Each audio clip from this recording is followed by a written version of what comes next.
আমাদের আজকে গণ আন্দোলনের ডাক একটা দেওয়া হয়েছে, যেটাকে সাধারণ ধর্মঘট হিসাবে আমরা জায়গায় জায়গায় বিক্ষোভ আপনার কি বলে সাধারণ ধর্মঘট আমরা পালন করব 23 তারিখে। আমাদের কামরুজ্জামান ভাই আছেন এবং বিভিন্ন সংগঠন আছেন যারা আজকে এই পদক্ষেপ নিয়েছে, এবং আমি পীরজাদা ব্যক্তিগতভাবে আছি ইনাদের সাথে। সৈয়দ সাজ্জাদ হোসেন সাহেব জামিয়াতুল উলামা বাংলার পক্ষ থেকে তিনিও আছেন, এবং আমরা চাইছি যে আমাদের বক্তব্য এটা এর মাধ্যম দিয়ে ইলেকশন কমিশন এবং রাজ্য সরকার তাদেরও ভাবা উচিত, রাজ্য সরকারও ভাবা উচিত যে ভোট ঘোষণা হয়ে গিয়েছে, 60 লক্ষ মানুষ যেন তারা তাদের ভোটাধিকার পায়, এটা আমাদের প্রত্যেকের দাবি। কারণ এসআইআর এর নাম করে এসআইআর করাটা অপরাধ নয়, এসআইআর হোক, কিন্তু এসআইআর এর নামে যে 60 লক্ষ মানুষকে বর্তমানে বিচারাধীন অবস্থায় রাখা হয়েছে, অলরেডি রাজ্যের ভোট ঘোষণা হয়ে গিয়েছে, কিন্তু তারপরেও কোনো নিশ্চয়তা এখনো পর্যন্ত নেই যে তারা তাদের ভোটের জায়গায় গিয়ে বুথে গিয়ে তারা ভোট দিতে পারবে, এর কোনো নিশ্চয়তা নেই। তাই এর দ্বারাই আমরা উপলব্ধি করতে পেরেছি যে ইলেকশন কমিশনার এক এক সময় এক এক রকম বক্তব্য দিয়েছে। কোনো সময় তিনি বলেছেন যে 2002 সালে যাদের ভোটার লিস্টে নাম আছে তাদেরকে নতুন করে আর কোনো হেয়ারিংয়েও ডাকা হবে না, কিংবা তাদেরকে কোনো সমস্যাই নেই, অটোমেটিক তাদের ভোটার লিস্টে 2026-এর নাম এসে যাবে।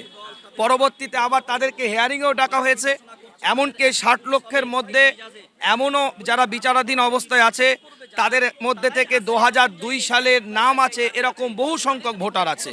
তা আমাদের আগামী 23 তারিখে যে কর্মসূচি সাধারণ ধর্মঘট একটাই, যে ভারতের নাগরিক সেই নাগরিকত্বের অধিকার তাদেরকে ছিনিয়ে নেওয়ার যে চক্রান্ত, এই চক্রান্তের বিরুদ্ধে, এই পরিকল্পনার বিরুদ্ধে আমাদের লড়াই।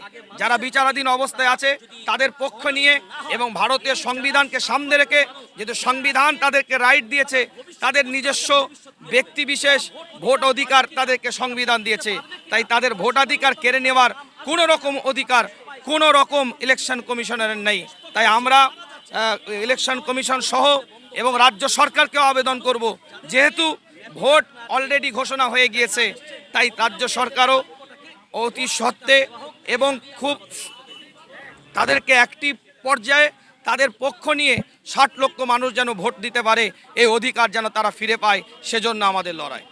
বিভিন্ন জায়গায় আমরা দেখেছি, বিভিন্ন রাজ্যে এতদিন সাম্প্রদায়িক বিভাজন তৈরি করে হিন্দু মুসলিম করে ভোটে জেতার চেষ্টা করে, তারপরে যখন হচ্ছে না বিভিন্ন রাজ্যে এই এসআইআর এর নাম করে বিরোধী ভোট কেটে ক্ষমতায় আসার চেষ্টা করছে, মানে এটা গণতন্ত্রকে কোনোভাবেই করছে না।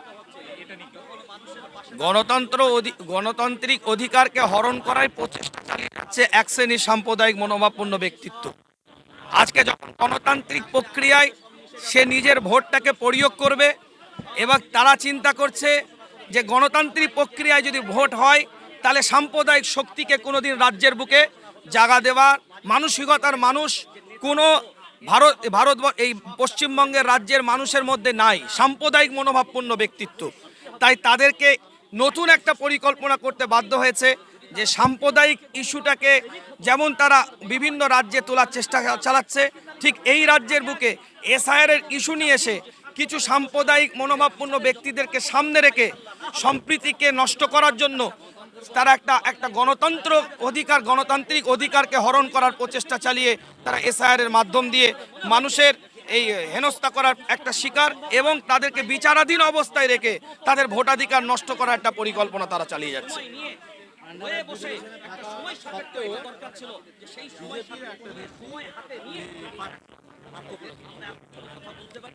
এটাই তো দুঃখজনক বিষয়। আইন যদি হয় সবার জন্য সমান হবে, কিন্তু এখানে আইনের জায়গায় বিভাজন প্রচেষ্টা চালিয়ে যাচ্ছে। সেটা আমরা সিএ এর মাধ্যমে বলেন না কেন, বিভিন্ন সময় আমরা দেখেছি, বা আপনার বিভিন্ন অ্যাঙ্গেলে একটা প্রচেষ্টা চালাচ্ছে যে আমাদের অ্যাঙ্গেলে যারা কাজ করবে, আমাদের পক্ষে যারা লড়াই করবে, তাদের মধ্যে থেকে ভুল থাকলেও সেটা সংশোধনের জায়গা তারা দেখছে।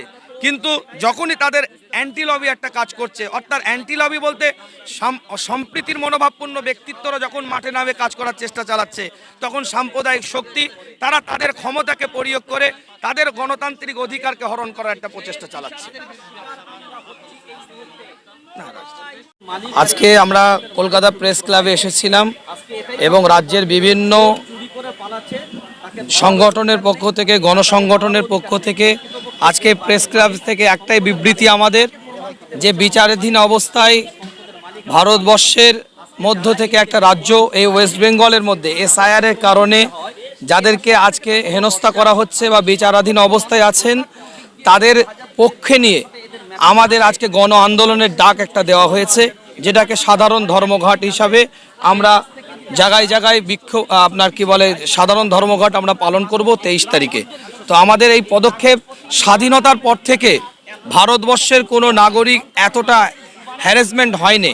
এসআইআরের নাম করে পশ্চিমবঙ্গে রাজ্যের বুকে যেভাবে আমাদেরকে হেনস্থা করা হয়েছে, বিভিন্ন সময় বিভিন্ন কথা এই এসআইআরকে কেন্দ্র করে ইলেকশন কমিশনার বলেছেন, কিন্তু তারা তাদের নিজস্ব কথার উপরে অবস্থান ঠিক রাখতে পারেননি। এক সময় এক এক রকম অ্যাঙ্গেলে তারা কথা বলেছেন। তার মানে তাদের পরিকল্পনা সেটা এটাই যে আজকে ভারতবর্ষের নাগরিককে কি করে হেনস্থা করা যায়, বিশেষ করে এই রাজ্যে যেহেতু এসআইআর হচ্ছে, এই রাজ্যের নাগরিককে কি করে হেনস্থা করা যায়। আমাদের একটাই দাবি যে ভোট ঘোষণাও হয়ে গিয়েছে, কিন্তু আমাদের দাবি হবে যে এই 60 লক্ষ মানুষ তাদের ভোটাধিকার শুধুমাত্র এই কয়েকটা ইস্যুর কারণে তাদের ভোটাধিকার নষ্ট না হয়। হয়তো তাদের নামের ভুল হতে পারে, কি কোনো স্পেসের এলোমেলো হতে পারে, বা যে ম্যাপিংটা করেছে তার পিতার সাথে মাতার সাথে তাদের নামের এলোমেলো হতে পারে। একটাই আমাদের দাবি থাকবে, সেটা হচ্ছে 2002 সালে যাদের ভোটার লিস্টে নাম ছিল, যেটা এসআইআর করার পূর্বে ইলেকশন কমিশনার বলেছে যে 2002-এ ভোটার লিস্টে যাদের নাম পাওয়া যাবে কোনো রকম তাদের কোনো সমস্যা হবে না। আজকে আমাদের একটাই দাবি, আজকে লক্ষ্য করা যাচ্ছে যে যাদেরকে হেয়ারিংয়ে ডাকা হয়েছে বা যাদেরকে এখনও 60 লক্ষ বিচারাধীন অবস্থায় আছে, তাদের ম্যাক্সিমাম 2002-এ তাদের ভোটার লিস্টে নাম আছে। তা আমাদের একটাই দাবি থাকবে যে 60 লক্ষ মানুষ যারা বিচারাধীন অবস্থায় আছে, সামনে যে ভোট ঘোষণা হয়েছে এই ভোটে যেন তারা তাদের নিজস্ব ভোট অধিকার যেন ফিরে পায় এবং ভোট যেন দিতে পারে, এই তাদেরকে অতি সত্ত্বেই আমাদেরকে এই পদক্ষেপ নিতে বাধ্য হয়েছে। আমাদের কামরুজ্জামান ভাই আছেন এবং বিভিন্ন সংগঠন আছেন যারা আজকে এই পদক্ষেপ নিয়েছে, এবং আমি পীরজাদা ব্যক্তিগতভাবে আছি ইনাদের সাথে।